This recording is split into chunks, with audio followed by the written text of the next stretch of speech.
আমরা কিন্তু এখন রয়েছে শেওড়াফুলি ফেরিঘাটে। ফেরিঘাট থেকে বেরিয়েই জাস্ট রীতিমতন আমাকে অবাক করে দিল। দেখো ভোলে বাবার যেহেতু এখন শ্রাবণ মাস চলছে, জল ঢালার উৎসব চলছে, এখানে দেখো বিভিন্ন টাইপের কিন্তু ভোলে বাবার মাথায় জল ঢালার জন্য ঘট আছে, বিভিন্ন রকমের আইটেম রয়েছে। দাদা তোমাদের দোকান নাকি? কি কি রয়েছে গো একটু বলে দেবে? কোনটার কি দাম টাম নিচ্ছ? কোনটার কি দাম টাম নিচ্ছ একটু বলে দাও, দেখিয়ে দাও কি কি রয়েছে।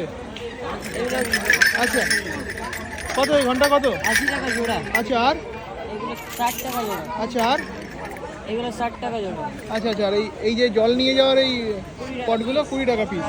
আর বিভিন্ন টাইপের আইটেম আছে দেখুন, একের পর এক এক্সে ওয়ার্কার এক কিন্তু দোকান। দেখো আমি যদি পাশের দোকানে চলে যাই, পাশের দোকানেও কিন্তু বিভিন্ন রকমের আইটেম রয়েছে। দেখো এখানে ঘন্টা দেখতে পাচ্ছি।